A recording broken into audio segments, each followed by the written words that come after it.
class 10 revision 1 পৰ্যালোচনা কৰিম কি কৈছে কোৱেশ্চনটো তলৰ কোনটো অনুপাত একোটা অমানুপাত হ'ব এতিয়া আমি অনুপাত মানে কি এটো জানিব লাগে অনুপাত মানে হৈছে আমাৰ ভগ্নাংক আৰু অমানুপাত হৈছে ভগ্নাংক দুটা দিয়া থাকিলে ইয়াৰ যদি মান একে হয় তাক অমানুপাত বুলি কোৱা হয় এতিয়া আমাৰ প্ৰথম কোৱেশ্চনটো হৈছে 12:21 আৰু 32:56 এতিয়া 12:21 টো আমি কেনেকৈ লিখিম 12/21 ভগ্নাংকত লিখিম এতিয়া আমাৰ এটো 3 ৰে আমাৰ কেনসেল নাই 3 4 jar 12 আকৌ 3 7 3 4 jar 12 আকৌ 3 7 jar 21 কিমান হ'ল 4/7 ঠিক তেনেকৈ আকৌ 32/56 32:56 টো আমি কেনেকৈ লিখিব পাৰো 32/56 এটো আকৌ 8 ৰে 8 4 jar 32 আৰু 8 7 jar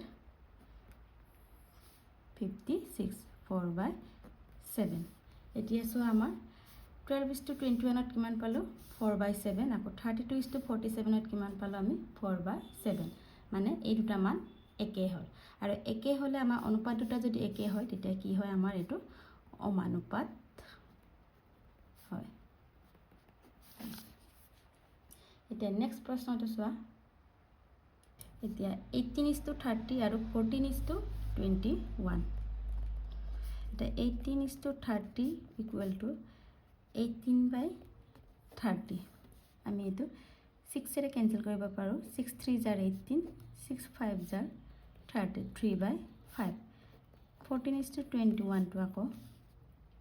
14/21 এটো 7 ৰে 2 7 jar 14 3 7 jar 21 2/3 এতিয়া চোৱা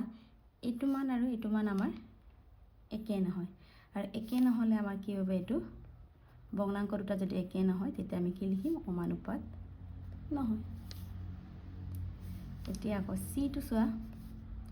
22:33 আৰু 33:24 আছে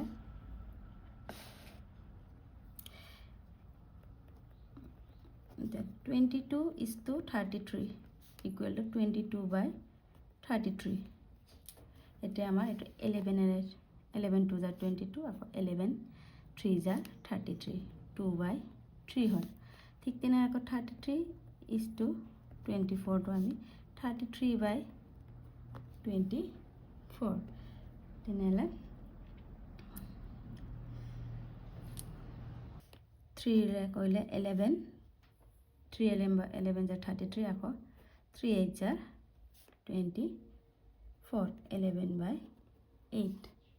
আমাৰ এই দুটাও আমাৰ সমান নহল তেনেহলে কি হ'ব আমাৰ অমানুপাত নহয় আমাৰ অমানুপাত হ'বলে কি হ'ব লাগে ভগ্নাংক দুটাৰ মান সমান হ'ব লাগে এতিয়া d2 24:28 আৰু 20:25 solution 24:28 equal to 24/28 4 रे 4 6 गुण 24 4 7 गुण 28 6/7 আকৌ 20:25 20/25 5 रे 4 5 jar 20 আকৌ 5 5 jar 25 তেনেলে 4/5 আৰু 6/7 পালো আমাৰ একে নহল আৰু একে নোহোৱাৰ কাৰণে এটো আমাৰ কি হ'ব অমানুপাত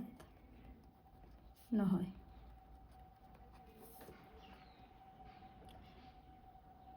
এতিয়া 2 নম্বৰ প্ৰশ্নটো চোৱা তলৰ কোনবোৰ সংখ্যা ক্ৰমে সমানুপাতত থাকিব একে প্ৰশ্ন কিন্তু একে হলেও কি হয় ইয়াত চোৱা আগতে আমাৰ কি আছিল ভগ্নাংকত আছিল অনুপাতত আছিল কিন্তু এতিয়া আমাৰ ইয়াত সংখ্যা হিচাপে দিয়া আছে 2,6,6,8 এইবোৰ আমি অমানুপাতত থাকিব না থাকে কেনেদৰে গম পাম কি কৰা হয় এনেকুৱা প্ৰশ্নবোৰ প্ৰথমে কি কৰা হয় প্ৰথম আৰু শেষৰটো কি কৰা হয় পূৰণ কৰা হয় তাৰ পিছত মাজৰ দুটাক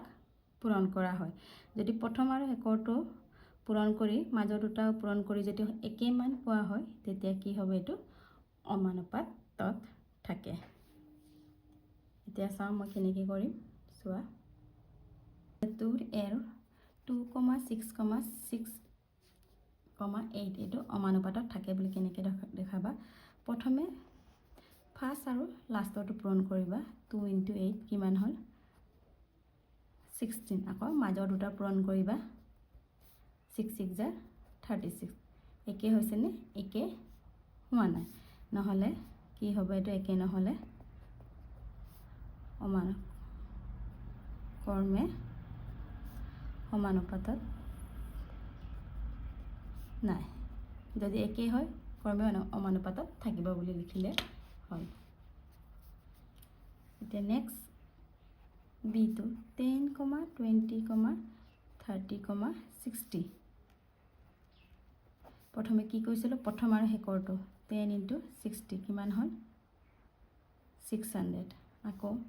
20 × 30 600 ইয়াত চোৱা একে হৈছে আৰু একে হ'লে কি হ'ব আমি 10, 20, 30, 60 কৰ্মে সমানুপাতত থাকিব এইটো এতিয়া next C P P Q P square Q Q square প্ৰথমে পি ইনটু প্ৰথম আৰু প্ৰথমত পি আছে আৰু শেষত কি আছে কিউ স্কোৱাৰ কিমান হ'ব পি কিউ স্কোৱাৰ আকৌ মাজৰ দুটাত কি আছে P Q into P square Q P into P square P Q Q into Q Q square সমান হৈছেনে সমান হোৱা নাই নহ'লে কি হ'ব এইটো P Q P square Q Q square কৰ্মে সমানুপাতত নাই এতিয়া ডিটো 6, 20, 4, 30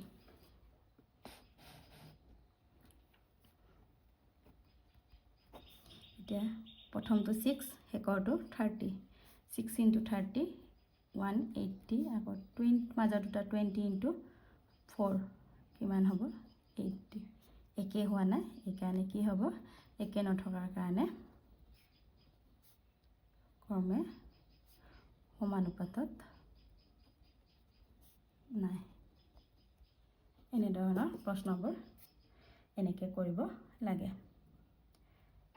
এতিয়া আমি 3 নম্বৰ প্ৰশ্নটো চাওঁ এতিয়া 3 নম্বৰ প্ৰশ্নটো কি কৈছে খালী ঠাই ফুৰোৱা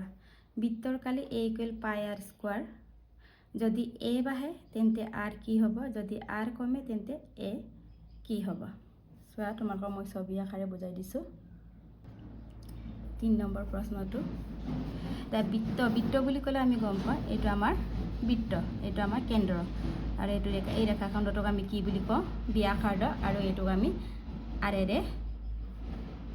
সিম্বল আৰু আমি উচাওঁ তেনে a = আমাৰ বৃত্তৰ কালি a হৈছে আমাৰ কালি a πr² কি কৈছে প্ৰশ্নত যদি a বাঢ়ে কালি বুলি ক'লে আমাৰ এইখিনি আমাৰ এই বৃত্তটোৰ আগৰা এই বৃত্ত এই জেগাটোক আমাৰ এই ঠাইডোখৰক কি বুলি কয় আমি কালি বুলি কওঁ আৰু কেন্দ্ৰটো আমাৰ এইটো এতিয়া বৃত্ত কালি যিমানে বাঢ়ে এইটোত আমাৰ ইয়াতকৈ ডাঙৰ এটা আমি যদি বৃত্ত আঁকো আমাৰ এই কালিটো ডাঙৰ হৈ গৈছে আৰু এই আগৰ ঠাইডোখৰ ডাঙৰ হৈ গৈছে বৃত্তটো তাৰপিছত আৰু আমাৰ ব্যাসাৰ্ধও ডাঙৰ হৈ গৈছে তেনেহ'লে কি হ'ব কালি যদি বাঢ়ে ব্যাসাৰ্ধও বাঢ়িব আকৌ কি কৈছে r যদি কমে r মানে বৃত্তটো যদি ইয়াত চোৱা সৰু হৈ গৈছে তেনে কালিও আমাৰ কমি গৈছে হয়নে তেনেহ'লে কি লিখিবা যদি কালি a = πr² হয় যদি a বাঢ়ে r কি হ'ব আমাৰ বাঢ়িব আৰু r যদি কমে তেনেহ'লে কি হ'ব কালিও কমিব এইটো কাৰণ ব্যাসাৰ্ধ সৰু হোৱাৰ লগে লগে কালিও কমি যাব আৰু ব্যাসাৰ্ধ ডাঙৰ হ'লে কালিও বাঢ়ি যাব বা কালি ডাঙৰ হোৱাৰ লগে লগে ব্যাসাৰ্ধও বাঢ়িব আৰু কালি সৰু হোৱাৰ লগে লগে ব্যাসাৰ্ধও কমি যাব এতিয়া আমাৰ 3 নম্বৰৰ 2টো চাওঁ কি কৈছে 3 নম্বৰ 2টো এখন গাড়ীৰ ভ্ৰমণৰ সময়টো t দিয়া আছে দূৰত্ব d সম্পূৰ্ণটো তলৰ তালিকাত দিয়া ধৰণৰ আছে t 1 2 3 4 5 6 ইয়াৰ আমাৰ খালি টাইপ কৰিব দিছে d আছে 4 8 12 16 20 28 আৰু এই মাজৰটো আমাৰ ফিল আপ কৰিব লাগে আমাৰ এটা এইকেইটা কি হৈ আছে আমাৰ এটো প্ৰত্যেক অনুপাতত আছে আমাৰ অনুপাতিক দুটাত দিয়া আছিল এটো হৈছে আমাৰ প্ৰত্যক্ষ অনুপাতত আৰু এটা ব্যস্ত অনুপাতিক এতিয়া আমাৰ এটা প্ৰত্যক্ষ অনুপাতিত কি আছে এটা t দিয়া আছে এটা t ৰ মানটো চোৱাচোন বাহি বাহি গৈ আছে 1 2 3 4 5 6 কে আৰু d ৰ মানো তেনেকৈ আমাৰ বাহি বাহি গৈ আছে যদি দুইটাৰ মান যদি বাহি যায় তেতিয়া কি হ'ব আমাৰ প্ৰত্যক্ষ অনুপাতিক হ'ব ডাইৰেক্ট প্ৰপোৰ্শনাল হ'ব আৰু যদি t ৰ মান বাহি যদি d ৰ মান কমি যায় তেতিয়া কি আছিল আমাৰ এটো ব্যস্ত অনুপাতিক মানে ইনডাইৰেক্ট প্ৰপোৰ্শনালটো হয় এতিয়া আমাৰ প্ৰত্যেক ইয়াত কি প্ৰশ্নটো কি আছে আমাৰ প্ৰত্যেক অনুপাতিক হ'ব সো t বাহি গৈছে d ও বাহি গৈছে যদি দুইটা মান বাহি যায় তেতিয়া কি হ'ব এটা আমাৰ প্ৰত্যক্ষ অনুপাতিক এটা প্ৰশ্নটো কি কৈছে এইকেইটা দিয়া আছে আৰু t আৰু d এ কিভাবে বিচৰণ কৰে এটা মই কলো প্ৰত্যক্ষভাৱে বিচৰণ কৰে t ৰ মান 6 হলে ইয়াত t ৰ মান 6 d ৰ মান কি হ'ব ইয়াত চাচোন 4 1 গুণ 4 কেনেকৈ বাই 4 2 গুণ 8 4 3 গুণ 12 4 4 16 4 5 যা 20 তেনেহলে 4 6 যা কি হ'ব আমাৰ 24 ইয়াত কি হ'ব আমাৰ 24 d যদি 28 হয় এটো d ৰ মান 28 দিয়া আছে তেনেহলে t ৰ মান কিমান হ'ব ইয়াত কেনেকৈ আছে 4 5 6 ইয়াত কি হ'ব আমাৰ 7 আকৌ d যদি 36 এটো 36 হলে কি হ'ব আমাৰ 6 7 8 9 হ'ব এটোই আমাৰ এনসাৰ এটা মই লিখি দিও কে নম্বৰ এটো কি হ'ব আমাৰ প্ৰত্যক্ষভাৱে বিচৰণ হ'ব বি টো কি হ'ব t 6 হলে d কিমান হ'ব 26 4 যা 24 আকৌ c টো কি কৈছে d যদি 28 হয় হলে t এর মান 7 আকৌ d যদি 36 হয় কিমান হ'ব t এর মান তো 9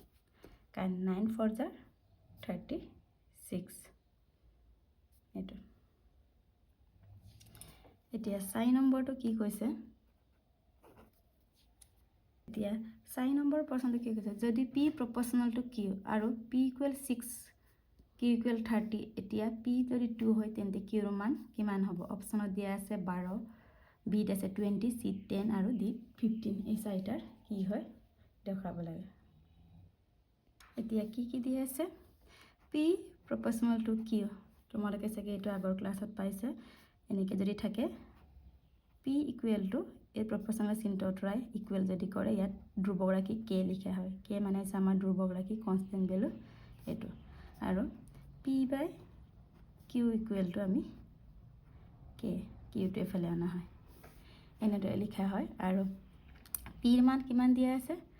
6 q 30 যদি আকৌ p equal to 2 হয় তেনেহলে q ৰ মান কিমান হ'ব এটো কুৱেশ্যনত দিয়া আছে এটো আমি কেনেদৰে কৰা হয় এটো এনেকৈ লিখাৰ পিছত এটা আমি p1 by q1 আৰু p2 by q2 এতিয়া তোমালোকক কি ওলাব দিছে জানিবা এই q2 টো ওলাব দিছে তেতিয়া p1 ৰ মান এইকিটা আমাৰ p1 প্ৰথম দিয়াখিনি হৈছে আমাৰ p1 q1 6 by 30 আকৌ 2 by q2 আমি এটো ওলাব লাগে কিমান হ'ব আমাৰ 6 এৰে 5 30 কেনসেল কৰিলে 5 ইয়াত 1 থাকিলে q into 1 q 2 × 1 Q2 আকৌ 5 2 জাৰ 10 এইটো অপশ্যনটো আমাৰ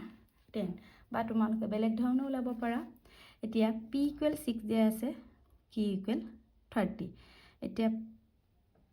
6 ৰ লগত কি ইনটু কৰিলে 30 পাৰা 30 পালা তেনেহলে 6 5 জাৰ 35